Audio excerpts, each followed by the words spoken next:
പ്രിയപ്പെട്ടവരെ, ഒരു ദുരന്തമുഖത്ത് നിന്നാണ് നമ്മൾ അതിനെ അതിജീവിച്ച് കടന്നു വന്നത്. നിരവധി സഹോദരങ്ങളുടെ ജീവൻ നഷ്ടമായി. അവരുടെ ഓർമ്മകൾക്ക് മുന്നിൽ പ്രണാമം. നഷ്ടങ്ങൾക്ക് പകരമാകാൻ ഒന്നിനും സാധിക്കില്ല. സർക്കാർ ആ കുടുംബങ്ങളെ ചേർത്ത് നിർത്തും. എപ്പോഴും എന്ന പോലെ ഒറ്റക്കെട്ടായി നമ്മൾ ഏത് പ്രതിസന്ധിയെയും അതിജീവിക്കും. പ്രളയ ദുരന്തങ്ങൾ നേരിടാൻ ശാസ്ത്രീയമായ സംവിധാനമാണ് സർക്കാർ ആവിഷ്കരിക്കുന്നത്. എല്ലാവരുടെയും പിന്തുണയോടെ നമ്മളത് നടപ്പാക്കും. 1947 ഓഗസ്റ്റ് 14 അർദ്ധരാത്രി ലോകമുറങ്ങിയപ്പോൾ ഇന്ത്യ പുതുജീവിതത്തിലേക്കും സ്വാതന്ത്ര്യത്തിന്റെ പുത്തൻ പുലരിയിലേക്കും കൺതുറന്നു. അന്ന് ത്രിവർണ പതാക ഉയർത്തി പ്രതീക്ഷയുടെ നറുവെളിച്ചം പരത്തിക്കൊണ്ട് രാജ്യത്തിന്റെ പ്രഥമ പ്രധാനമന്ത്രി പണ്ഡിറ്റ് ജവഹർലാൽ നെഹ്റു രാജ്യത്തോട് പറഞ്ഞു, വരും ദിനങ്ങൾ എളുപ്പമുള്ളതോ വിശ്രമത്തിൻ്റെതോ അല്ല, നിരന്തര പ്രയത്നത്തിന്റെ കാലമാണ് വരുന്നത്. നമ്മൾ നമ്മളോട് ചെയ്ത പ്രതിജ്ഞകളും ഇന്ന് കൈക്കൊള്ളുന്ന പ്രതിജ്ഞയും യാഥാർത്ഥ്യമാക്കാനുള്ളതാണ് ഇനിയുള്ള ഓരോ ദിവസങ്ങളും. ഇന്ത്യക്ക് വേണ്ടി സേവനമനുഷ്ഠിക്കുക എന്നാൽ കഷ്ടത അനുഭവിക്കുന്ന കോടിക്കണക്കിന് ജനങ്ങൾക്കായി പ്രവർത്തിക്കുക എന്നതാണ് അർത്ഥം. പട്ടിണിയും നിരക്ഷരതയും രോഗപീഠകളും അസമത്വവും ഇല്ലാതാക്കുക എന്നതാണ് ആ പ്രവർത്തനങ്ങളുടെ ലക്ഷ്യം. എല്ലാ കണ്ണുകളിൽ നിന്നും കണ്ണുനീർ തുടച്ചു മാറ്റുക എന്നാണ് നമുക്കിടയിലെ മഹത് വ്യക്തികൾ ആഗ്രഹിച്ചത്. അത് യാഥാർത്ഥ്യമാക്കുക എളുപ്പമല്ല. പക്ഷേ കണ്ണീരും കഷ്ടപ്പാടുമുള്ള കാലത്തോളം നമ്മുടെ കഠിനാധ്വാനം അവസാനിക്കുന്നില്ലെന്ന് പ്രതിജ്ഞ ചെയ്യാം. സ്വാതന്ത്ര്യ ദിനത്തിൽ പുതുയുഗ കേരളത്തിന് വേണ്ടി നമുക്കും പ്രതിജ്ഞ ചെയ്യേണ്ടതുണ്ട്. കരുണയും സേവന തൽപരതയും സഹിഷ്ണുതയുമുള്ള കേരളമാണ് ഉയർക്കൊള്ളേണ്ടത്.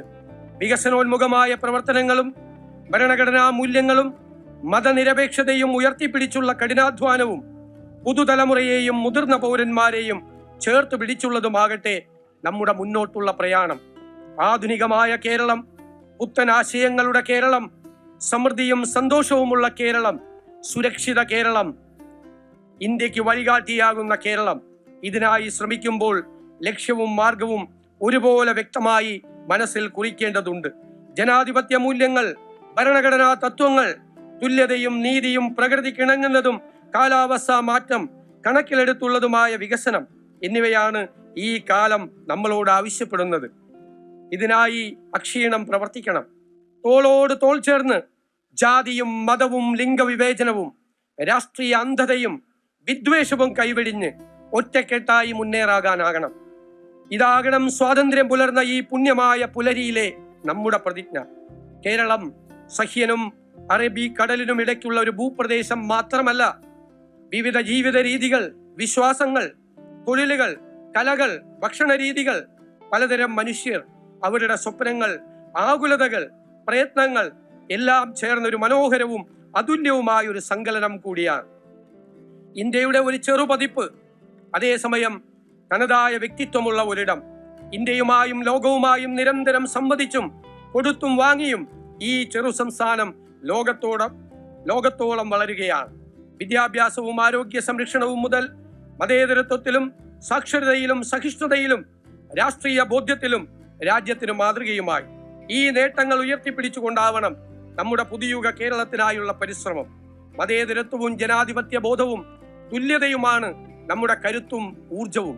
അതിലൊരു വിട്ടുവീഴ്ചയും ചെയ്യില്ലെന്ന് ഈ സ്വാതന്ത്ര്യ ദിനത്തിൽ നമുക്ക് പ്രതിജ്ഞ ചെയ്യാം. പട്ടിണി, രോഗം, തൊഴിലില്ലായ്മ എന്നിവയാണ് ഏത് ജനതയെയും പിന്നോട്ടടിക്കുന്ന 3 കാര്യങ്ങൾ. 79 വർഷങ്ങൾ പിന്നിടുമ്പോഴും കേരളത്തിലും നമ്മുടെ രാജ്യത്തും ഇവ ഇന്നും അവശേഷിക്കുന്നുവെന്നത് യാഥാർത്ഥ്യമാണ്. പട്ടികജാതി പട്ടികവർഗ വിഭാഗത്തിലെ സഹോദരങ്ങൾ, മുതിർന്ന പൗരന്മാർ, ന്യൂനപക്ഷങ്ങൾ, ട്രാൻസ്ജെൻഡേഴ്സ്, ഇങ്ങനെ പ്രത്യേക പരിഗണനയും കരുതലും വേണ്ടവർ ഇപ്പോഴും അനേകം പ്രശ്നങ്ങളും പ്രതിസന്ധികളും അരക്ഷിതാവസ്ഥകളും നേരിടുകയാണ്. കുട്ടികളും ചെറുപ്പക്കാരും പരീക്ഷാ നടത്തിപ്പ് മുതൽ തൊഴിലവസരങ്ങളുടെ കുറവ് വരെയുള്ള ഒരു കൂട്ടം കൊടിയ പ്രശ്നങ്ങളുടെ നടുവിലാണ്. കൃഷിക്കാരും തൊഴിലാളികളും തീരദേശത്തെ ജനങ്ങളും നേരിടുന്ന വെല്ലുവിളികളും അനവധിയാണ്. ഇവ നിലനിൽക്കുന്നിടത്തോളം കാലം എങ്ങനെയാണ് നമുക്ക് വിശ്രമിക്കാനാകുക? കണ്ണീരും കഷ്ടപ്പാടുമുള്ള കാലത്തോളം നമ്മുടെ കഠിനാധ്വാനം അവസാനിക്കുന്നില്ല എന്ന പണ്ഡിറ്റ്ജിയുടെ വാക്കുകളുടെ പ്രസക്തി ഇവിടെയാണ് കാണേണ്ടത്. രാജ്യവും ലോകവും കേരളവും ഇന്ന് പ്രത്യേകമായ ഘട്ടത്തിലൂടെയാണ് കടന്നു പോകുന്നത്. യുദ്ധവും എല്ലാം നഷ്ടപ്പെട്ടുള്ള പലായനങ്ങളും അനാഥത്വവും ഒരു വശത്ത്, സാമ്പത്തിക പ്രശ്നങ്ങളും കാലാവസ്ഥാ മാറ്റവും കാർഷിക പ്രതിസന്ധിയും മറുവശത്ത്. ജനാധിപത്യ അവകാശങ്ങളെ ചവിട്ടിമെതിക്കുന്നതും ആവർത്തിക്കുന്ന കഥയായി കഴിഞ്ഞു. ഏറ്റവും സൂക്ഷ്മമായി പ്രശ്നങ്ങളെ അപഗ്രഥിച്ച് ഭാവിയെ നോക്കിക്കണ്ട് പുതുതലമുറയെ ചേർത്തുപിടിച്ച് ഓരോ ചുവടും മുന്നോട്ട് വയ്ക്കേണ്ട സമയമാണിത്. ജനാധിപത്യം നിരന്തരമായ സംവേദനമാണ്. എതിർപ്പും ചോദ്യം ചെയ്യലും തുറന്ന സംഭാഷണവും തിരുത്തലും ജനാധിപത്യത്തെ പുനരുജ്ജീവിപ്പിക്കുന്നു. ഏകവിളത്തോട്ടത്തിൽ ഒരേ ഇനം മനുഷ്യരെ വളർത്തി ഒരേ ഭാഷയും ഒരേ വിശ്വാസവും ഒരേ ജീവിതശൈലിയും വളർത്തുന്ന ഏത് വ്യത്യസ്തതയെയും ഭയക്കുന്ന വെറുപ്പിന്റെ തുരുത്തുകളും വർഗീയതയുടെ ഇരുളിടങ്ങളും സൃഷ്ടിക്കുന്നതല്ല ജനാധിപത്യം. തുറന്ന മനസ്സ്, സഹിഷ്ണുത, സംവാദം, തിരുത്തൽ, നവീകരണം എന്നിവയിൽ ഊന്നിയ കരുത്തുറ്റ ജനാധിപത്യത്തെ കാത്തുസൂക്ഷിക്കുന്ന കാവൽക്കാരും പോരാളികളുമായി നമുക്ക് മാറാം. മഹാത്മജി, സുഭാഷ് ചന്ദ്രബോസ്, ഭഗത് സിംഗ്, ബാലഗംഗാധര തിലക്, ഗോപാലകൃഷ്ണ ഗോഖലെ തുടങ്ങി അനേകം സമരഭടന്മാർക്കുള്ള ഏറ്റവും വലിയ സല്യൂട്ടും അതുതന്നെയാണ്. രാജ്യത്തിനും സംസ്ഥാനത്തിനും സാമ്പത്തിക വളർച്ചയും വികസനവും വേണം. തൊഴിലുകൾ സൃഷ്ടിക്കപ്പെടണം. കൃഷി ഉൾപ്പെടെയുള്ള അടിസ്ഥാന മേഖലകൾക്ക് വികസനവും സംരക്ഷണവും വേണം. ഒപ്പം കാലാവസ്ഥാ മാറ്റമെന്ന വൻ പ്രതിസന്ധിയെ നേരിടാനാകണം. വികസന ഫലങ്ങൾ എല്ലാവരിലേക്കും എത്തണം. വികസനം ഏതാനും പേർക്കായുള്ളതല്ല, സർവതല സ്പർശിയായ വികസനവും സമ്പത്തിന്റെ ന്യായമായ നീതിപൂർവമായ വിതരണവുമാണ് ഒരു സോഷ്യലിസ്റ്റ് ജനാധിപത്യത്തിന്റെ അടിസ്ഥാന സ്വഭാവം. അവിടെ വികസനം എന്നത് ജനപക്ഷത്തു നിന്നുള്ളതായിരിക്കും. അതിന് മുൻഗണനാക്രമങ്ങൾ ഉണ്ടാകും.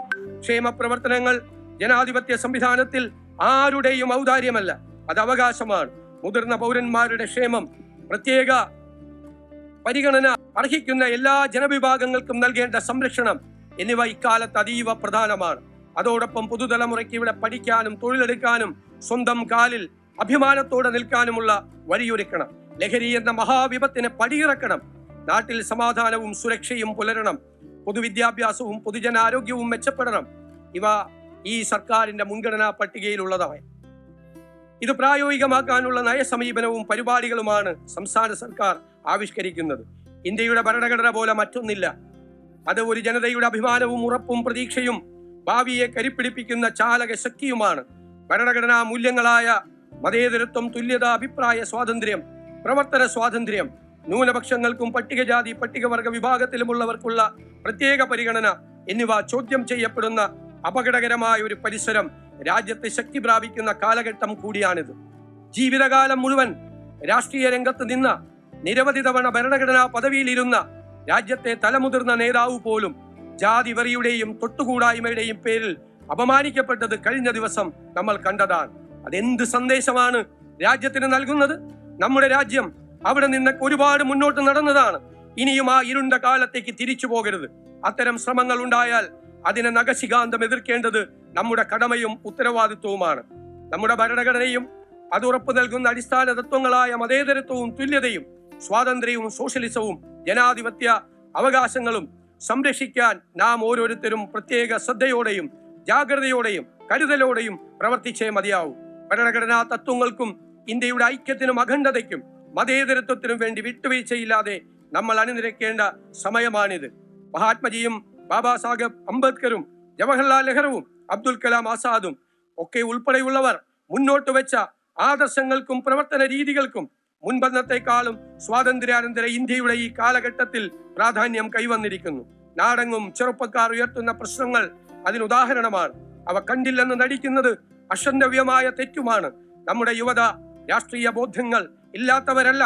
അവരെല്ലാം കാണുകയും കേൾക്കുകയും മനസ്സിലാക്കുകയും ചെയ്യുന്നു. തിരുത്തൽ ശക്തിയാകാനും ഭാവിയിൽ തെളിമയോടെ രാജ്യത്തെ നയിക്കാനുമുള്ള കരുത്ത് അവർക്കുണ്ട്.